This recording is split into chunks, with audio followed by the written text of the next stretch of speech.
Ashok overall view చూద్దామా ఒకసారి ఎలా ఉన్నాయి ట్రెండ్స్ అన్నది. ఇప్పటి వరకు ఉన్న ట్రెండ్ హర్యానాలో తిరగబడింది. వాళ్ళు అనుకున్న కాంగ్రెస్ పార్టీ అనుకున్న దానికంటే కూడా భిన్నమైన రిజల్ట్ ప్రస్తుతం హర్యానాలో మనకు కనిపిస్తోంది. దాదాపుగా ఇప్పుడు ఎన్నో రౌండ్ అనేది ఒకసారి చూద్దాం. కానీ ఇప్పటి వరకు ఉన్న సిచ్యువేషన్ ప్రకారం అయితే బీజేపీ తన ఆధిపత్యాన్ని కొనసాగిస్తూ వస్తోంది. ప్రభుత్వం ప్రస్తుతం బీజేపీ అధికారంలో ఉంది హర్యానాలో. సో మళ్ళీ కూడా అదే బీజేపీ అధికారంలోకి వచ్చే సూచనలు చాలా ఎక్కువగా కనిపిస్తూ ఉన్నాయి.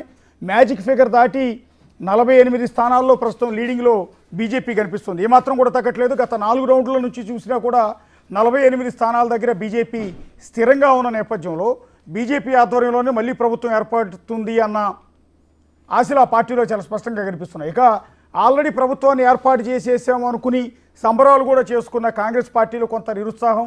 ఆ పార్టీ 60 స్థానాల నుంచి ప్రస్తుతం 36 స్థానాలకి ఇండియా కూటమి హర్యానాలో పూర్తిగా పడిపోయిన పరిస్థితి, సగానికి సగం సీట్లు పడిపోయిన పరిస్థితి మనకి కనిపిస్తోంది. ఆ పడిపోయిన సీట్లన్నింటినీ కూడా బీజేపీ లాక్కుంది. ప్రస్తుతం మ్యాజిక్ ఫిగర్ దాటి 48 స్థానాల్లో లీడింగ్లో హర్యానాలో బీజేపీ కనిపిస్తోంది. ఇక ఐఎన్ఎల్డీ కేవలం 2 స్థానాలకి పరిమితమైంది. ఇండిపెండెంట్లు 4 స్థానాల్లో లీడింగ్లో కనిపిస్తున్నారు. ఇక జమ్మూ కాశ్మీర్కి వద్దాం. ఇప్పటి వరకు ఉన్న రిజల్ట్ కంటే కూడా కాస్త కాంగ్రెస్ పార్టీ పెరిగిందని చెప్పాల్సి ఉంటుంది.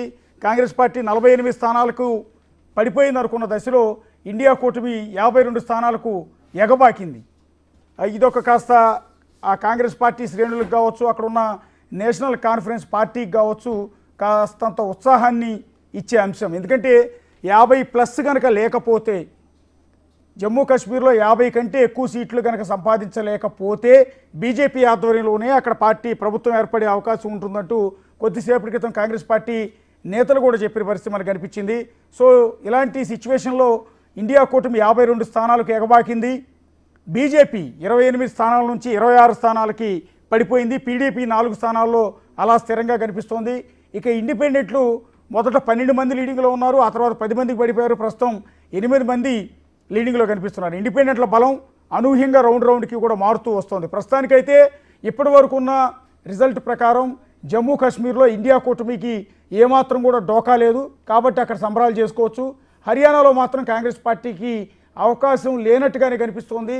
అక్కడ బీజేపీ శ్రేణులు సంబరాలు చేసుకోవచ్చు. సో ఒకసారి బీజేపీ ఆఫీస్కి వెళ్దాం. రైట్, యా, మొత్తానికి చూస్తే బీజేపీ జమ్మూ కాశ్మీర్ మీద చాలా ఆశలు పెట్టుకుందని చెప్పాలి 370 ఆర్టికల్ రద్దు తర్వాత. అయితే ప్రస్తుతం సినారియో అంతా కూడా చేంజ్ అయి కనిపిస్తోంది. మరి బీజేపీ ఆఫీస్ దగ్గర మా ప్రతినిధి వెంకట్ ఉన్నారు లైవ్ ద్వారా మనకు డీటెయిల్స్ అందించడానికి. వెంకట్, ఏంటి సిచ్యువేషన్ అక్కడ? ఒకసారి వెంకట్కి వెళ్ళే ముందు సుభాష్ గారిని మనం ఇంట్రడ్యూస్ చేయాలి. సుభాష్ గారు నమస్తే అండి. బీజేపీ సీనియర్ నేత సుభాష్ గారు ప్రస్తుతం మనతో పాటు లైవ్ లో జాయిన్ అయ్యారు. వెంకట్ ని జాయిన్ అయ్యే ముందు సుభాష్ గారు మిమ్మల్ని అడుగుతాను క్వశ్చన్ ఏదైతే. సో బీజేపీ చాలా ఫోకస్డ్ గా జమ్మూ కాశ్మీర్ మీద ఫోకస్ చేసింది. ఈ సినారియో చూసిన తర్వాత ఏమనిపిస్తోంది మీకు? ఎక్కడ మీరు బ్యాక్ అయ్యారనిపిస్తోంది? నమస్కారం అండి. ఇప్పుడు ఈ యొక్క ఎగ్జిట్ పోల్స్ చూస్తుంటే మనకు అంటే ఎగ్జిట్ పోల్స్లో ఏ విధంగా కాంగ్రెస్ పార్టీ అధికారంలో వస్తుందని చెప్పి పదే రేవంత్ రెడ్డి గారు కూడా ఇవాళ ఢిల్లీలో స్పెషల్గా ఉండి శుభాకాంక్షలు తెలిపి హర్యానా ప్రభుత్వానికి, కొత్త ప్రభుత్వానికి కాంగ్రెస్ పార్టీ ప్రభుత్వం అధికారంలో వస్తుందని చెప్తే ఇవాళ కంప్లీట్ ఉల్టా పల్టా అయిపోయింది. ఒక చూడండి, ఇప్పుడు జమ్మూ అండ్ కాశ్మీర్లో 2019లో 370 ఆర్టికల్ రద్దు చేసినామంట. అంటే ఒక సాహసోపేతమైన నిర్ణయం అన్నట్టు. దేశ ప్రజలకు, జమ్మూ అండ్ కాశ్మీర్లో ఉన్న ప్రజలకు అందరూ కూడా ఇది ఒక ఉపయోగకరే ఒక అంశం అన్నట్టు. ఆ రోజు మేము అనుకోలేదు, ఏమంటే మేము ఎన్నికల్లో ఓడిపోతే ఎట్లా, మాకు అధికారం రాకుంటే ఎట్లా అనేది మేము అనుకోలేదు అన్నట్టు. కానీ ఎన్నికల దృష్టిలో పెట్టుకునే డెసిషన్ కాదు. కానీ అక్కడ ఒక మామూలు ప్రజలకు అక్కడ మనం దేశంలో ఏంటంటే ఇది జమ్మూ అండ్ కాశ్మీర్ కూడా దేశంలో అంతర్గత భాగం అని చెప్పి ఒక ఏంటంటే నిర్ణయం తీసుకున్నాం. ఇవాళ బీజేపీ వర్సెస్ రెస్ట్ అయిపోయిందంట అక్కడ. బీజేపీ వర్సెస్ రెస్ట్ అంటే ఎవరైనా కూడా ఇవాళ స్టేట్మెంట్ చూడండి ఫారూక్ అబ్దుల్లా గారిది, ఏది ఏమైనా కూడా మేము బీజేపీని అధికారంలో తీసుకురావద్దు, మేము ఎవరితోటైనా వెళ్తాం, పీడీఎఫ్, ఎన్సీపీ, మన ఏంటంటే మన నేషనల్ కాన్ఫరెన్స్, తర్వాత ఎవరితోటైనా కూడా అంటే బీజేపీ వాళ్ళు లేకుంటే మేము ఎవరితోటైనా కూడా పొత్తు పెట్టుకుంటాం.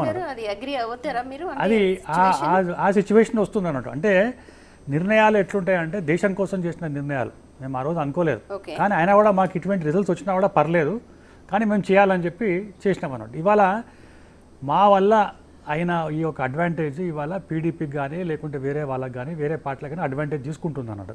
బైకాట్ చేస్తా అన్నారు వాళ్ళు, ఎన్నికలు కూడా బైకాట్ చేస్తా అన్నారు ఇంతకుముందు. కానీ ఇవాళ ఎన్నికల్లో వచ్చింది అన్నట్టు. అంటే ప్రక్రియ అనేది ఉండాలన్నట్టు, ఎన్నికల ప్రక్రియ ఉండాలి. ఒక ఎలక్టెడ్ రిప్రజెంటేటివ్ ఉంటే అక్కడ ముఖ్యమంత్రి ఎవరైనా కూడా పార్టీ ఏ పార్టీ అని అన్నాడు, అభివృద్ధి అనేది క్లియర్గా వెళ్తుంది అన్నట్టు. ఇది నరేంద్ర మోదీ గారు చేసిన ఒక ఏకైక పెద్ద నిర్ణయం అన్నట్టు. ఆ రోజు ఏంటంటే కాంగ్రెస్ పార్టీ వాళ్ళు కానీ ఇతర పార్టీ వాళ్ళు కానీ అందరూ కూడా అసలుకి ఎట్లా మీరు అసలుకి మొత్తం ఏంటంటే రద్దు చేస్తారో అని చెప్పి చాలా చెప్పారు. ఇవాళ ఎలక్టెడ్ రిప్రజెంటేటివ్ ఇవాళ ఏంటంటే వాళ్ళ పార్టీకి చెందిన ముఖ్యమంత్రి కనుక అయితే వాళ్ళ ఢిల్లీకి వచ్చి ప్రధానమంత్రి కూర్చొని మా రాష్ట్రాన్ని అభివృద్ధి చేయాలి, దేశంలో చేయాలని చెప్పి ఎన్నికలను దృష్టిలో పెట్టుకొని చేయలేదు. కానీ ఇప్పుడు సినారియో ఎలా ఉంది సినియర్ ఇక్కడ?